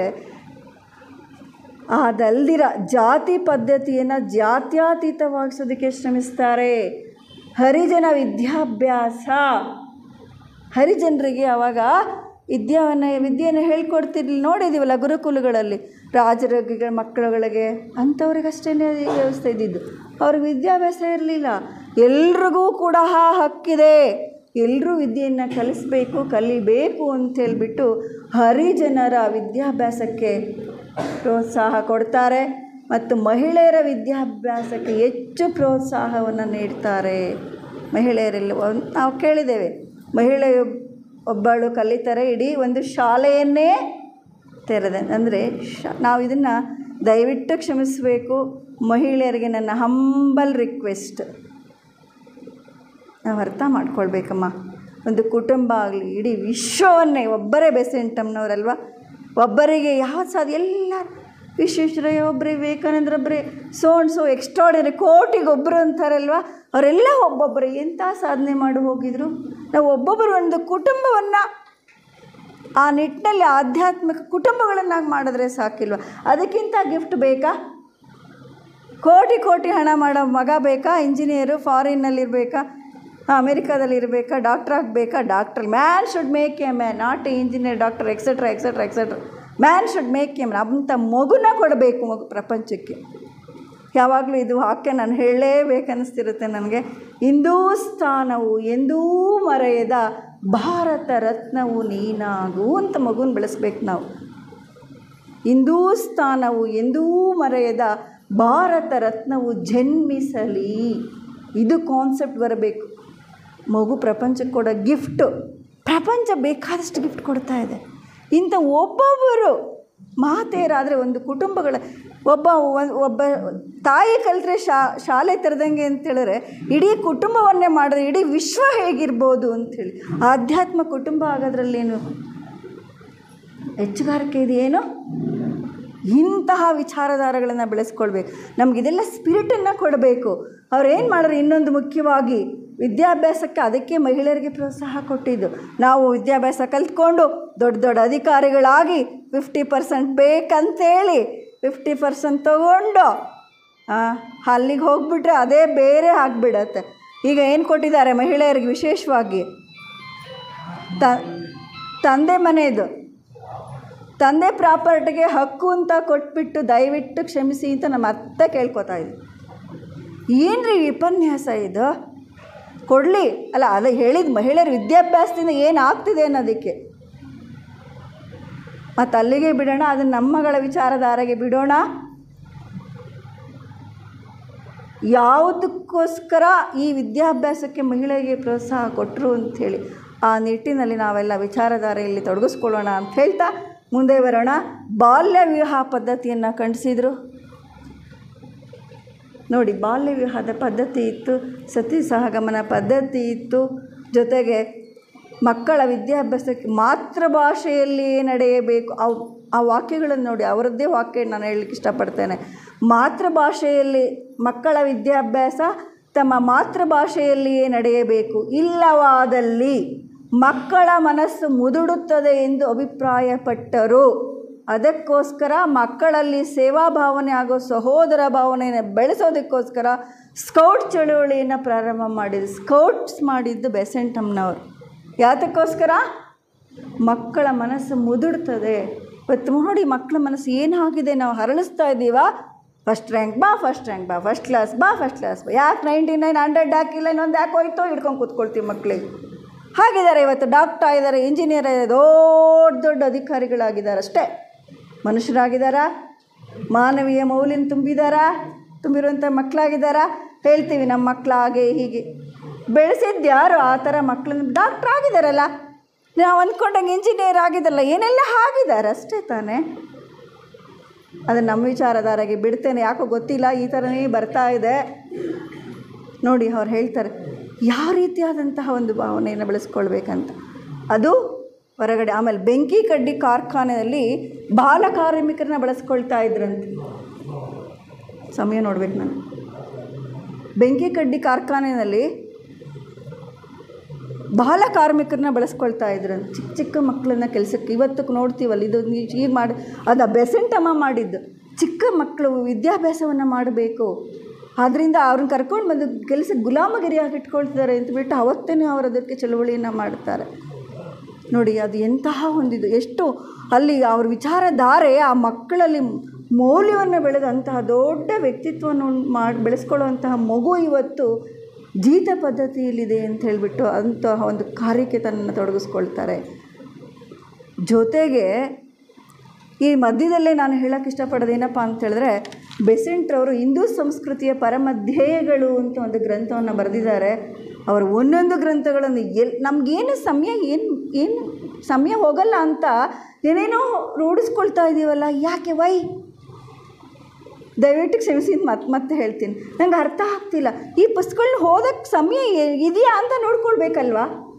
ಎಷ್ಟು ಗ್ರಂಥಗಳಿದೆ. ನಾನು ಸೇರಿಸ್ಕೊಂಡು ಹೇಳ್ತೀನಿ, ಬೇಕಾದಷ್ಟು ಡೈಲಿ ಎಷ್ಟು ಸಮಯ ನಾವು ಧಾರಾವಾಹಿಗಳಿಗೆ ಕೊಡ್ತಾ ಇದ್ದೀವಿ? ದಯವಿಟ್ಟು ಕ್ಷಮಿಸಬೇಕು, ಕೊಡಿ. ಮನೋರಂಜನೆ ಬೇಕು ಮನುಷ್ಯನಿಗೆ, ಬೇಡ ಅಂತೇಳಿ. ಬೆಳಗ್ಗೆ ನಮ್ಮ ಸಹೋದರರ ಮನೆಗೆ ಹೋದಾಗ ಅವ್ರು ಹೇಳ್ತಾರೆ, ನಮ್ಮ ಮಗ ಅರ್ಧ ಗಂಟೆ ಮೊಬೈಲ್ ಕೇಳ್ತಾನೆ ಅಂತ. ಮಗು ಅರ್ಧ ಗಂಟೆ ಮೊಬೈಲ್ ಕೇಳುತ್ತೆ ಅಂದರೆ ನಾವು ಎಷ್ಟು ಗಂಟೆ? ಅದು ನಮ್ಮ ವಿಚಾರಧಾರೆಗೆ ಬಿಟ್ಬಿಡ್ತೇನೆ. ಹಾಂ ನೋಡಿ, ಹೀಗೆ ನೋಡ್ತೀವಿ, ಹೊರಟೋಗ್ಬಿಡ್ತೀವಿ. ಆದರೆ ಇದು ಜ್ಞಾನ ಸಂಪತ್ತು, ಅದು ಜನ್ಮ ಜನ್ಮಕ್ಕೂ ಬರುವಂತಹ ಬೆಳವಣಿಗೆಯ ಹಂತಕ್ಕೆ ಕರೆದುಕೊಂಡು ಹೋಗುವಂತಹ ಸಂಪಾದನೆ. ಅದನ್ನು ನಾವೇ ಸಂಪಾದಿಸಬೇಕಂತ ಹೇಳ್ತಾ ಮುಂದೆ ಅವರು ಅದರಲ್ಲಿ ಹೇಳ್ತಾರೆ, ಹಿಂದೂ ಸಂಸ್ಕೃತಿಯ ಪರಮಧ್ಯೇಯಗಳು ಹೊರಾಂಗಣದಲ್ಲಿ ಮುಖ್ಯವಾಗಿ ಭಗವದ್ಗೀತೆಯ ಅಧ್ಯಯನಕ್ಕೆ ಸೂಚನೆಗಳು ಅಂತ ಗ್ರಂಥ ಬರೆದಿದ್ದಾರೆ. ಭಗವದ್ಗೀತೆಯನ್ನು ಹೇಗೆ ಓದಬೇಕಂತ ಹೇಳ್ಬಿಟ್ಟು ಸುಮಾರು ವರ್ಷಗಳು ನನಗೆ ಇಲ್ಲಿ ಬಂದಾಗ ಆ ಮಾತನ್ನು ಮೊದಲೇ ಹೇಳೋಣ ಅಂದ್ಕೊಂಡೆ. ಸರ್, ಇಲ್ಲಿ ವ್ಯವಸ್ಥೆ ಮಾಡಿದ್ದು ನಂಗೆ ಬಹಳ ಸಂತೋಷ ಆಗಿದೆ. ಭಾಗದಲ್ಲಿ ಭಾಳ 20 ವರ್ಷಗಳ ಹಿಂದೆ ಬರ್ತಾಯಿದ್ದು, ಆವಾಗ ಮೇಲೇ ಮಾಡ್ತಾಯಿದ್ರು. ಆ್ಯಕ್ಚುಲಿ ಕೆಳಗಡೆ ಆಮೇಲೆ ಇದು ಮೇಲೆ ಅಂದ ತಕ್ಷಣ ನಂಗೆ ತುಂಬಾ ಖುಷಿ ಆಯಿತು. ಬಟ್ ಅಲ್ಲ, ಸಂದರ್ಭದಲ್ಲಿ ಹಂಚ್ಕೊಂಡೆ ನಾನು. ಎಷ್ಟೊಂದು ಅವಕಾಶಗಳಿದೆ ನಮ್ಮ ಹಿರಿಯರೆಲ್ಲ ಹೇಗೆ ಮಾಡ್ಕೊಂಡಿದ್ರು ಅಂತ ಹೇಳ್ಬಿಟ್ಟು. ವೈಬ್ರೇಷನ್ಸ್ ಇರುತ್ತೆ ಅದಕ್ಕೆ. ಅವ್ರು ಹೇಳ್ತಾರೆ ಆ ಗ್ರಂಥಗಳಲ್ಲಿ ಭಾರತೀಯ ಹಿಂದೂ ಸಂಸ್ಕೃತಿಯ ಯಾಕಂದರೆ ಅಲ್ಲಿ ಈಗ ನಮ್ಮ ನಿರ್ದೇಶಕರು ಕೂಡ ಹೇಳಿದರು, ಹಿಂದೂ 40 ವರ್ಷಗಳಿಂದ 40 ವರ್ಷ ಏನು ಮಾಡಿದ್ರು ಅಂತ ಹೇಳಿದ್ರು ನಮ್ಮ ಅಧ್ಯಕ್ಷರು. 40 ವರ್ಷ ಇದೊಂದು ಪ್ರಶ್ನೆ. 40 ವರ್ಷ ಅವ್ರು ಏನು ಮಾಡಿದ್ರು ಅನಿ ಬೆಸೆಂಟ್ ಅವರು ಅಂತ ಹೇಳಿದ್ರು? ಕೇಳಿಸ್ಕೊಳ್ಳಿಲ್ವಾ? ವಿಶ್ವ ಪರ್ಯಟನೆ ಮಾಡಿದ್ರು. ಇಡೀ ಪ್ರಪಂಚವನ್ನು 40 ವರ್ಷ ಸುತ್ತಿದ್ರು. ನಾವು ಅಲ್ಲಿಗೆ ಬಿಡ್ತೇನೆ ನಮ್ಮ ವಿಚಾರಧಾರೆಗೆ. ನೋಡಿ ಅಷ್ಟು ಮಾಡಿ ಅವ್ರಿಗೆ ಏನು ಮಾಡಿದ್ರು, ಅದು ಯಾವಾಗ ನೆನೆಸ್ಕೊಳ್ಳೋಕ್ಕೆ ಆಶ್ಚರ್ಯ ಅನಿಸುತ್ತೆ ಅಲ್ವಾ? ಯಾವಾಗ ಓದಿದ್ರು, ಯಾವಾಗ ಬರೆದ್ರು, ಯಾವಾಗ ಗ್ರಂಥಗಳು. ನಾವೇನು ಮಾಡ್ತಾಯಿದ್ದೀವಿ? ನಮಗೆಷ್ಟು ಸಮಯ ಇದೆ? ಬೆಸೆಂಟ್ರವಷ್ಟು ಬ್ಯುಸಿ ಇದ್ದೀವಾ? ಪ್ರಶ್ನೆ ಹೇಳ್ತಾ ಅದರಲ್ಲಿ ಹೇಳ್ತಾರೆ, ಹಿಂದೂ ವಿವಾಹ, ಹಿಂದೂ ಮತ, ಸಂಧ್ಯಾ ವಂದನೆ, ಪ್ರತಿಯೊಂದು ಅದ್ರ ಗ್ರಂಥ ದಯವಿಟ್ಟು ಓದಬೇಕು. ವಿದ್ಯಾಭ್ಯಾಸ ಹೇಗಿರಬೇಕು, ಹಿಂದೂ ಸಂಸ್ಕೃತಿ ಇರಬೇಕು, ಹಿಂದೂ ಮತ ಹೇಗಿರಬೇಕು, ಸಂಧ್ಯಾ ವಂದನೆ ಏನು, ಜನಿವಾರ ಹೇಗೆ ಹಾಕ್ಕೊಳ್ಬೇಕು, ಜನಿವಾರದ ಅರ್ಥ ಏನು, ಅದ್ಭುತವಾಗಿ ವರ್ಣನೆಯನ್ನು ಮಾಡ್ತಾ ಹೋಗ್ತಾರೆ. ಕೊನೆಗೆ ಅಲ್ಲಿ 1-2 ವಾಕ್ಯವನ್ನು ನಾನು ಯಾವಾಗಲೂ ಜ್ಞಾಪಿಸ್ಕೊಳ್ತಾ ಇರ್ತೇನೆ. ಅವ್ರು ಹೇಳ್ತಾರೆ ಆ ಗ್ರಂಥದಲ್ಲಿ ಕನ್ಕ್ಲೂಡಿಗೆ ಬಂದಾಗ ಉಪಸಂಹಾರದಲ್ಲಿ ಹೇಳ್ತಾರೆ, ಭಾರತ ಮಾತೆಯ ನೀವೆಲ್ಲ ಪುತ್ರರು ಹಿಂದೂ ಸಂಸ್ಕೃತಿ ಹಿಂದೂ ಮತವನ್ನು ಮರೆತಿದ್ದೇ ಆದರೆ ಭಾರತ ಮಾತೆಗೆ ಬಾಕು ಹಾಕಿಕೊಂಡಂತೆಯೇ ಸರಿ ಇನ್ನೋ ವಾಕ್ಯವನ್ನು ಹೀಗೇ ಬರೀತಾರೆ. ಎಂಥ ಕಾನ್ಸೆಪ್ಟು! ಹೀಗೆ ಅಂತಹ ಅದ್ವಿತೀಯದಂತಹ ಭಗವದ್ಗೀತೆ ಅಧ್ಯಯನಕ್ಕೆ ಸೂಚನೆಗಳಲ್ಲಿ ಹೇಳ್ತಾರಾ, ವಿಶ್ವರೂಪ ದರ್ಶನದ ಕಾನ್ಸೆಪ್ಟನ್ನು ಒಂದೇ ವಾಕ್ಯದಲ್ಲಿ ನಾನು ಹೇಳೋಕ್ಕೆ ಇಷ್ಟಪಡ್ತೀನಿ. ಅವ್ರು ಬರೆದಿರೋ ಆ ಗ್ರಂಥದಲ್ಲಿ ವಿಶ್ವರೂಪ ದರ್ಶನ ಅಂದರೆ ನಾವು ಆ ಫಿಗರ್ ಕೊಟ್ಟಿದ್ರಲ್ಲ ಭಗವದ್ಗೀತೆ ಬುಕ್ಸಲ್ಲಿ, ಅದಷ್ಟೇ ಅಂದ್ಕೊಳ್ತೀವಿ. ಆದರೆ ಅವ್ರು ಇನ್ನೂ ದಯವಿಟ್ಟು ಕ್ಷಮಿಸಬೇಕು, ಅವ್ರು ಹೆಚ್ಚುಗಾರಿಕೆ ಹೇಳಿದ್ದಾರೆ, ಭಗವದ್ಗೀತೆಯಲ್ಲಿ ಹೇಳಿದ್ದಾರೆ ಅನ್ನೋ ಅರ್ಥದಲ್ಲಿ ನಾನು ಹೇಳ್ತಾ ಇಲ್ಲ. ಆ ಫಿಗರಲ್ಲೇ ತುಂಬ ದೊಡ್ಡದಾಗಿದೆ, ವಿಶಾಲವಾಗಿ. ಆದರೆ ಇನ್ನೂ ಕೂಡ ಯಾವ ರೀತಿ ನಮ್ಮ ಮಟ್ಟಕ್ಕೆ ನಾವು ಹೇಗಿರಬೇಕು, ಹೇಗೆ ನೋಡಬೇಕು ಅನ್ನೋದಕ್ಕೆ ವಿಶ್ವರೂಪ ದರ್ಶನಕ್ಕೆ ವಿಶ್ವದಲ್ಲಿರುವ ಎಲ್ಲ ರೂಪದಲ್ಲೂ ಎಲ್ಲರಲ್ಲಿಯೂ ಅಂತ ಅಲ್ಲಿಗೆ ವಿಶ್ವರೂಪ ದರ್ಶನ, ವಿಶ್ವದಲ್ಲಿರುವ ಎಲ್ಲ ರೂಪದಲ್ಲೂ ನಾನಿದ್ದೇನೆ, ನನ್ನನ್ನು ದರ್ಶಿಸು ಅಂತ. ಅಂದರೆ ಎಲ್ಲರಲ್ಲಿಯೂ ಭಗವಂತ ಇದ್ದಾನೆ, ಆ ಎಲ್ಲರಲ್ಲಿಯೂ ಭಗವಂತನನ್ನು ನೋಡು, ದರ್ಶಿಸು ಅನ್ನೋದನ್ನು ವಿಶ್ವರೂಪ ದರ್ಶನ ಅನ್ನೋ ಕಾನ್ಸೆಪ್ಟ್ ಕೊಡ್ತಾರೆ. ಇನ್ನು ಮನಃಶಕ್ತಿ ಸ್ವಾಧೀನ ವ್ಯವಸಾಯ ಒಂದು ಗ್ರಂಥದ ಬಗ್ಗೆ ಸ್ವಲ್ಪ ಹೇಳಬೇಕಂತ ಹೇಳಿದ್ರೆ 1-2 ವಾಕ್ಯಗಳಲ್ಲಿ ಅವ್ರು ಕೂತ್ಕೊಳ್ತಾರೆ. ದಯವಿಟ್ಟು ಈ ಕಡೆ ಗಮನ ಇರಲಿ, ಆ ಮಧ್ಯೆ ಡಿಸ್ಟರ್ಬ್ ಬೇಡ, ದಯವಿಟ್ಟು ಕ್ಷಮಿಸಿ. ಮನಃಶಕ್ತಿ ಸ್ವಾಧೀನ ವ್ಯವಸಾಯ ಗ್ರಂಥವನ್ನು ಅದು ಇದು ಅಂತೇನಿಲ್ಲ, ಸ್ವಲ್ಪ ಹೇಳುವಾಗ ಮೆನ್ಷನ್ ಮಾಡಿ ಹೇಳ್ತೀವಷ್ಟೇ. ಎಲ್ಲ ಗ್ರಂಥಗಳು ಕೂಡ ನೆಕ್ಸ್ಟ್ ಅದರ ಬಗ್ಗೆ ಯಾರು ಕೊಟ್ಟಿರುವಂಥದ್ದು, ಯಾರ ಊಹೆಗಳಲ್ಲಿ ಮಾಡಿರುವಂಥದ್ದೆಲ್ಲ, ಎಲ್ಲವೂ ಕೂಡ ಆ ಟ್ರೂತ್ ಅಂದರೆ ಸನಾತನ ವಿದ್ಯೆ, ಸನಾತನ ಸತ್ಯ. ಸನಾತನ ಅಂದರೆ ಗೊತ್ತಲ್ಲ ನಮಗೆ ಕಾನ್ಸೆಪ್ಟು, ಇಂದು ಇರುವಂಥದ್ದು, ಮುಂದೆ ಇರುವುದು, ಈಗಲೂ ಕೂಡ ಎಂದೆಂದಿಗೂ ಶಾಶ್ವತ ಸತ್ಯನೇ ಏನ್ಷಿಯನ್ಸ್ ವಿಸ್ಡಮ್, ಸನಾತನ ಜ್ಞಾನ ವಿದ್ಯೆ ಅಂತ ಹೇಳುವಂಥದ್ದು. ಇದೆಲ್ಲ ಸನಾತನ ಸತ್ಯ ಅಷ್ಟೇ. ಯಾರೋ ಗೆಸ್ ಮಾಡಿ, ಎಲ್ಲೋ ಓದಿ, ಏನೋ ಮಾಡಿ ಏನು ಹೇಳ್ತಾರಲ್ಲ, ಹೆರವು ತಂದಿರೋವಂಥದ್ದು ಅಲ್ಲ. ಟ್ರೂತ್, ರಿಯಲ್ ಟ್ರೂತ್, ಇದು ನಾವು ಅರ್ಥ ಮಾಡ್ಕೊಳ್ಬೇಕು. ಇದು ಅರ್ಥ ಆದರೆ ನಿಜವಾಗ್ಲೂ ಇದರಲ್ಲಿ ಕೊಟ್ಟಿರುವಂತಹ ಆ ಕರ್ಮದ ಇರುವಂತಹ ಗ್ರಂಥವನ್ನು ಲೇಖನವನ್ನು ಓದಿ. ಅಲ್ಲಿ ಹೇಳ್ತಾನೆ, ರಾಜಕೀಯ ಕ್ಷೇತ್ರಕ್ಕೆ ಬಂದರೆ ಅವ್ರು ಹೇಳ್ತಾರೆ, ಬ್ರಿಟನ್ನಿಯ ಅಲ್ಲಿ ಹೇಳ್ತಾರೆ ಹಳ್ಳಿ ಈಗಿನ ಏನು ಆಡಳಿತ ಇದೆಯಲ್ಲ, ಭಾರತದಲ್ಲಿ ಆಡಳಿತ ವ್ಯವಸ್ಥೆ ಹೇಗಿರಬೇಕು ಅನ್ನೋದನ್ನು ಅಂದು ಪ್ಲ್ಯಾನ್ ಮಾಡಿದ್ದಂಥ ವಿಚಾರಧಾರೆ ಅವರದ್ದು. ಹಳ್ಳಿ ಮಟ್ಟದಲ್ಲಿ, ತಾಲೂಕು ಮಟ್ಟದಲ್ಲಿ, ಜಿಲ್ಲಾ ಮಟ್ಟದಲ್ಲಿ, ರಾಜ್ಯ ಹಾಗೂ ರಾಷ್ಟ್ರ ಮಟ್ಟಗಳಲ್ಲಿ ರಾಜಕೀಯ ವ್ಯವಸ್ಥೆ ಹೇಗಿರಬೇಕು ಅನ್ನೋದನ್ನು ವಾದಿಸ್ತಾರಂತೆ, ಸಲಹೆಯನ್ನು ಕೊಡ್ತಾರಂತೆ.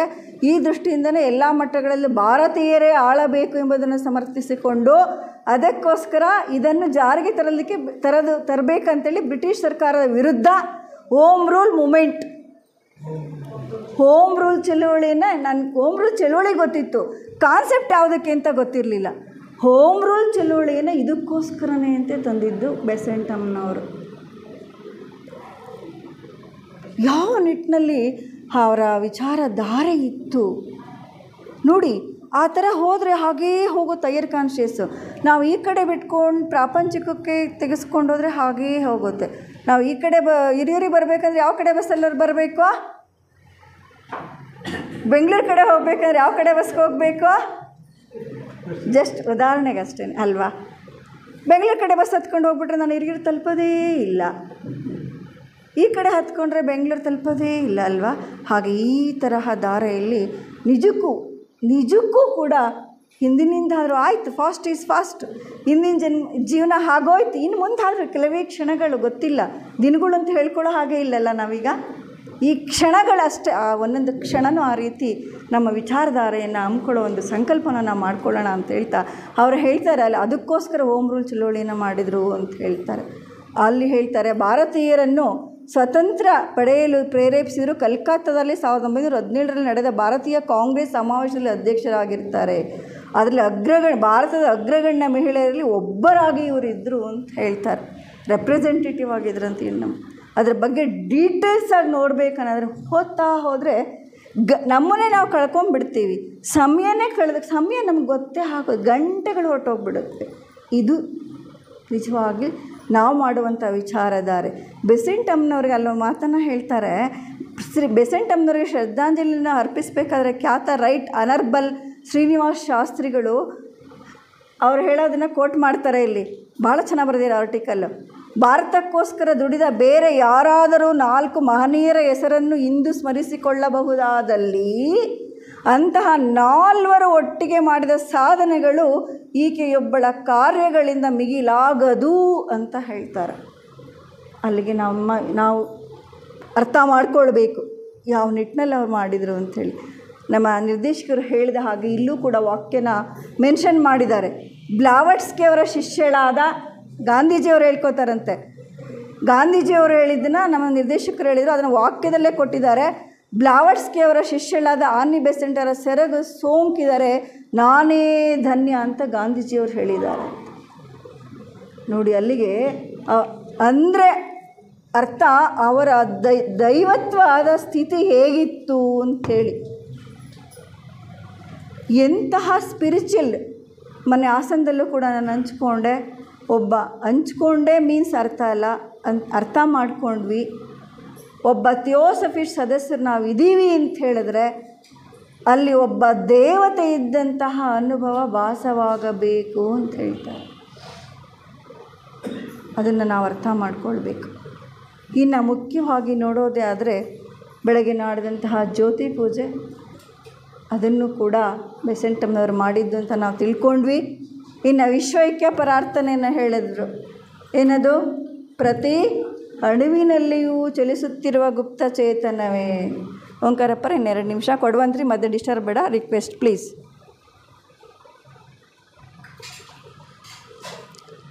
ಪ್ರತಿ ಅಣುವಿನಲ್ಲಿಯೂ ಚಲಿಸುತ್ತಿರುವ ಗುಪ್ತ ಚೇತನವೇ ಅಂತ ಹೇಳ್ತೀವಲ್ವ, ಅದೆಂಥ ಡೆಪ್ತ್ ಕಾನ್ಸೆಪ್ಟ್ ಅಂತ ಯೋಚನೆ ಮಾಡಿ. ವಿಶ್ವ ಐಕ್ಯತಾ ಪ್ರಾರ್ಥನೆ, ಇಡೀ ವಿಶ್ವವನ್ನು ಒಂದೇ ದೃಷ್ಟಿಕೋನದಿಂದ ನೋಡುವಂತಹ ಒಂದು ಉದ್ದೇಶ. ಪ್ರತಿ ಅಣುವಿನಲ್ಲೂ ಇರುವಂತಹ ಭಗವಂತನ ಚೈತನ್ಯವನ್ನು ಗುರುತಿಸ್ಬೇಕಂತ ಹೇಳಿಬಿಟ್ಟು. ಯಾಕಂದರೆ ಪ್ರತಿಯೊಂದು ಅಣುವಿನಲ್ಲಿಯೂ ಏಕೋ ದೇವ ಸರ್ವಭೂತೇಷು ಗೂಢ. ಪ್ರತಿ ಅಣುವಿನಲ್ಲಿಯೂ ಭಗವಂತನ ಚೈತನ್ಯ ಇದೆ. ಅಣು, ರೇಣು, ತೃಣ, ಕಾಷ್ಟ ಎಲ್ಲದರಲ್ಲಿ ಭಗವಂತ ಇದ್ದಾನೆ ಅಂತ ಹೇಳಿದ್ರೆ ಅಲ್ಲಿರುವಂಥ ಚೈತನ್ಯವನ್ನು ಗುರುತಿಸಬೇಕು ಅನ್ನೋದಕ್ಕೆ ವಿಶ್ವಕ್ಕೆ ಪ್ರಾರ್ಥನೆಯನ್ನು ಕೊಟ್ಟರು. ಮತ್ತು ಅಲ್ಲಿ ಇನ್ನೂ ಒಂದು ಉದಾಹರಣೆ ನಮ್ಮ ಹಿರಿಯರು ಹೇಳ್ತಾ ಇದ್ದರು, ಬೆಸೆಂಟ್ರವರದ್ದನ್ನು. ಏನಪ್ಪ ಅಂತ ಹೇಳಿದ್ರೆ ಕೊನೆಗೆ ಅವರು ಅಲ್ಲಿ ಒಂದು ಪ್ರಾಕ್ಟಿಕಲ್ ಆಗಿ ಉದಾಹರಣೆ, ಅಲ್ಲಿ ಅಡಿಯಾರ್ ಕ್ಷೇತ್ರದಲ್ಲಿ ಕೆಲಸ ಮಾಡುವಂತಹವರಿಗೆ ಪ್ರತಿ ತಿಂಗಳು ಸಂಬಳ ಕೊಡುವಂತಹ ಸಂದರ್ಭ ಬಂದಾಗ ನಾನು ಇದು ಹಾಸನದಲ್ಲೂ ಕೂಡ ಹೇಳಿದೆ. ಅವರು ಯಾರದ್ದನ್ನು ಯಾರಿಗೂ ಯಾವತ್ತೂ ಹೇಳಲಿಲ್ಲ, ಮಾಡಿ ತೋರಿಸಿದ್ರು ಬೆಸೆಂಟಮ್ಮ. ಬೇರೆ ಯಾರೋ ಕೊಡಬೇಕಾದ್ರೆ ಹೀಗೆ ಏನೋ ರೀತಿಯಲ್ಲಿ ಕೊಡ್ತಾಯಿದ್ರು, ಒಂಥರ ಏನೋ ಕೊಡೋರ ಥರ. ಆದರೆ ಬೆಸೆಂಟಮ್ಮನವರು ಅವ್ರೇನು ಹೇಳಿಲ್ವಂತೆ, ಮುಂದಿನ ಸರಿ ನಾನು ಕೊಡ್ತೀನಪ್ಪ ಅವರಿಗೆ ಸಂಬಳನ, ನೀವೇನು ಕೊಡಬೇಡಿ ಅಂತ ಹೇಳಿಬಿಟ್ಟು ಮುಂದಿನ ತಿಂಗಳು ಕೊಡ್ಬೇಕಾದ್ರೆ ಅವ್ರಿಗೆ ಕೊಟ್ಬಿಟ್ಟು ಪ್ರೀತಿಯಿಂದ ಕಳಿಸ್ಕೊಟ್ರು. ಅಲ್ಲಿಗೆ ಪ್ರತಿ ವ್ಯಕ್ತಿನಲ್ಲಿರುವಂತಹ ದೈವತ್ವಕ್ಕೆ ಅವರು ಎಷ್ಟು ಗೌರವವನ್ನು ಕೊಡ್ತಿದ್ರು ಅಂತ ಹೇಳಿಬಿಟ್ಟು. ಜೊತೆಗೆ ಬೆಸೆಂಟಮ್ಮನವರು ಅಷ್ಟರ ಜೊತೆಗೆ ಅವ್ರ ಸಂಗೀತ ಜ್ಞಾನ ಸಾಂಸ್ಕೃತಿಕವಾಗಿ ಸಂಗೀತದ ಜ್ಞಾನ ಎಷ್ಟರ ಮಟ್ಟಿಗಿತ್ತು. ನಾವು ಜ್ಯೋತಿ ಪೂಜೆ ಅದಕ್ಕೆ ಹೇಳುವಂಥದ್ದು, ದಯವಿಟ್ಟು ನಾವೆಲ್ಲರೂ ಬಹಳ ಗಮನ ಹರಿಸಿ ಜ್ಯೋತಿ ಪೂಜೆ ಮಂತ್ರ ಹೇಳೋಣಂತೆ, ತಪ್ಪಿಲ್ಲ. ಬಟ್ ಯಾಕಂದರೆ ಎನರ್ಜಿ ಬಿಡುಗಡೆ ಆಗೋದ್ರಿಂದ ಆ ಒಂದು ವಿಸರ್ಗ ಆಗಿರ್ಬೋದು, ಅಲ್ಲಿ ಏನು ಕೊಟ್ಟಿದ್ದಾರೋ ಹಾಗೇ ರಾಗ ಸಂಗೀತ ವಿಳಂಬಿಸೋದು ಅವೆಲ್ಲನೂ ಕೂಡ ಮಾಡಬಾರ್ದು. ಯಾಕೆ ಅಂತೇಳಿದ್ರೆ ಬೀಜಾಕ್ಷರಗಳಲ್ವಾ, ಪಠಿಸಿದಾಗ ಅಲ್ಲಿ ವೈಬ್ರೇಷನ್ಸ್ ಚೇಂಜ್ ಆಗಿ ಬೇರೆ ಶಕ್ತಿಗಳು ಬಿಡುಗಡೆ ಆಗುತ್ತೆ ಅನ್ನೋ ಒಂದು ಉದ್ದೇಶಕ್ಕಷ್ಟೇ. ನೀವು ತಪ್ಪು ಹೇಳ್ತಿದ್ದೀರಿ ಅಂತ ಹೇಳೋ ಅಂಥದ್ದೆಲ್ಲ ದಯವಿಟ್ಟು ಕ್ಷಮಿಸಬೇಕು. ಆ ದೃಷ್ಟಿಯಿಂದ ಅಲ್ಲ. ಅದನ್ನೇ ಯಾಕೆ ಹೇಳಕ್ಕೆ ಹೊರಟಿದ್ದು ಅಂತ ಹೇಳಿದ್ರೆ, ಬೆಸೆಂಟಮ್ಮನವರು ಒಂದು ಸಲ ದೊಡ್ಡ ಸಂಗೀತ ನಡೆಯುವಂತಹ ಒಂದು ಪಂಡಿತರಿರುವಂತಹ ಆಸ್ಥಾನದಲ್ಲಿ ಹೋದಾಗ ಅವ್ರು ಹೇಳಿದಾಗ, ನೀವು ತಪ್ಪು ಹೇಳಿದ್ರಿ ಅಂತ ಹೇಳಿಬಿಟ್ರಂತ ಬೆಸೆಂಟಮ್ಮನವರು.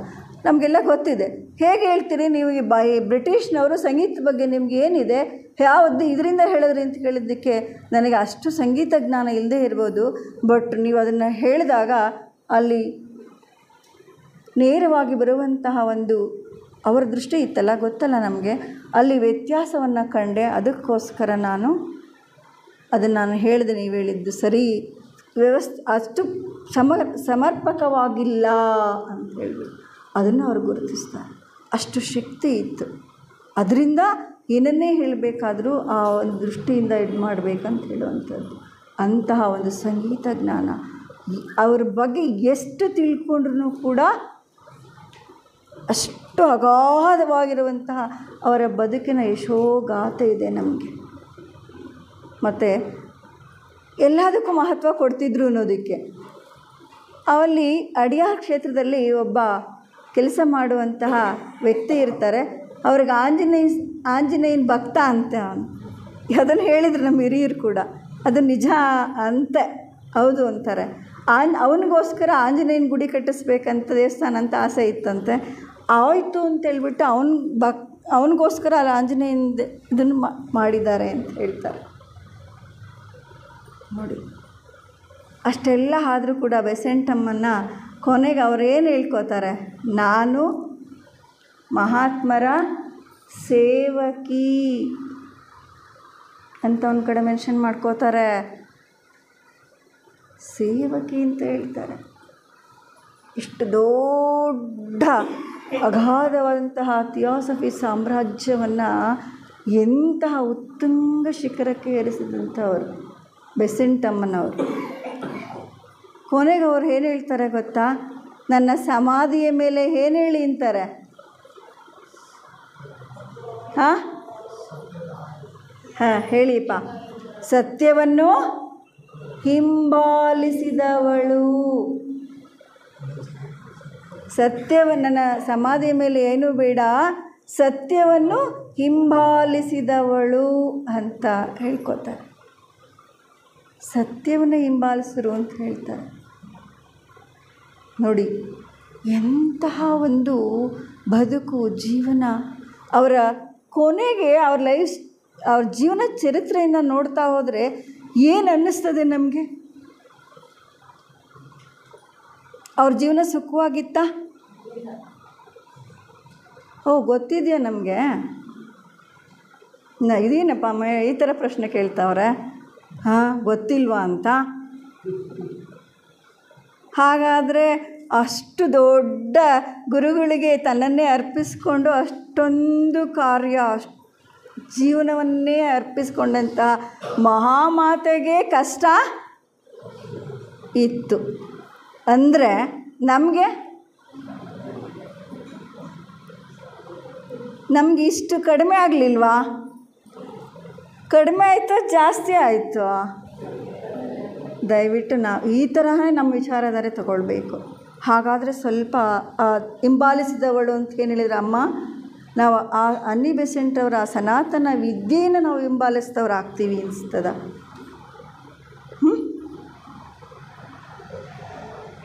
ನಮ್ಮ ಕಷ್ಟಗಳು ಜಾಸ್ತಿನೋ ಕಡಿಮೆನೋ? ಹಾಗಾದರೆ ಹೇಳ್ಬೇಕು. ಯಾಕೆ ವಾಯ್ಸೇ ಇಲ್ಲೂರಾ? ಕಡಿಮೆನಾ? ಕಡಿಮೆ ಅಂತ ಅಂದ್ಕೊಳ್ತಿದ್ದೀವಾ ಅಲ್ವಾ?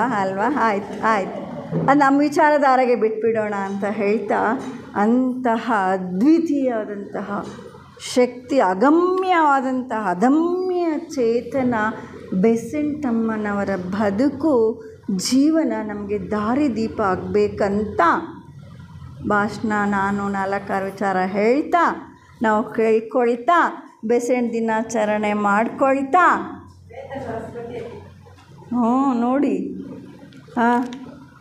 ಏನೆಲ್ಲ ಇದೆ. ಶ್ವೇತ ಸರಸ್ವತಿ ಅಂತ ಯಾರು ಕೊಟ್ಟಿದ್ದು ಟೈಟಲ್ ನೋಡಿ, ಶ್ವೇತ ಸರಸ್ವತಿ ಅಂತ ಬೆಸೆಂಟ್ ಮಾತೆ ಹೇಳ. ನಮ್ಮ ಹಿರಿಯರು ಹೂವು ಅರ್ಪಿಸುವ ನಮ್ಮ ಉಳಿಯಾರ್ನಲ್ಲಿ ಹಿರಿಯರು ಅಮ್ಮರೆಲ್ಲ ಬೆಸೆಂಟು ಮಾತೆಗೆ ಅಂತ ಹಾಡು ಹೇಳೋರು.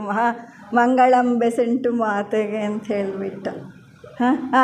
ಆಯಿತು, ನಾವು ಮಂಗಳಂ ಬೆಸೆಂಟು ಮಾತೆಗೆ ಅಂತ ಹೂವು ಅರ್ಪಿಸ್ಬಿಟ್ಟು ಅನ್ನಿಬೇಷ್ ದಿನಾಚರಣೆ ಮಾಡಿಬಿಟ್ಟು ಮನೆಗೆ ಹೋಗ್ಬಿಟ್ಟು ಏನು ಮಾಡೋಣ?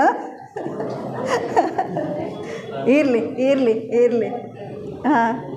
ಅಲ್ಲೂರಾ? ಹಾಗೆ ಅದು ನಮ್ಮ ವಿಚಾರಧಾರೆ.